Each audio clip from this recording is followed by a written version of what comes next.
ఉద్యోగం చేసే చోట గాని, ఇంట్లో ఉండేటప్పుడు గాని, ఎక్కడైనా సరే కొన్ని సమస్యలని ఫేస్ చేస్తూ ఉంటాం. అదేంటంటే సూటిపోటి మాటలు. ఆ సూటిపోటి మాటలు అంటుంటే చాలా బాధేస్తుంది. ఏంట్రా బాబు పొద్దున్న లేచిన దగ్గర నుంచి ఏదో ఒకటి అంటూనే ఉంటారని చెప్పి బాధపడుతూనే ఉంటాం. ఇంటి ముందు వాళ్ళు గాని, ఇంటి వెనక వాళ్ళు గాని ఏదో ఒకటి అంటారు కదా.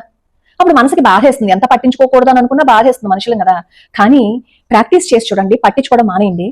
పట్టించుకోవడం మానేసి మన పనేదో మనం వెళ్ళిపోయాము అని అనుకోండి, అనుకుని ఎవరి నోరు నొప్పెడుతుంది?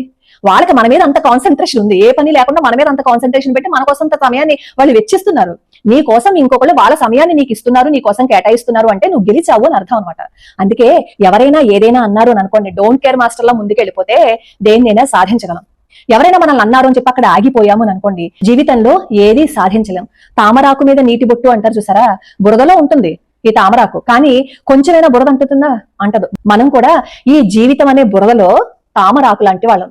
మనల్ని ఎవరు ఏమన్నా పట్టించుకోకుండా ఉంటే బాధే ఉంటుంది.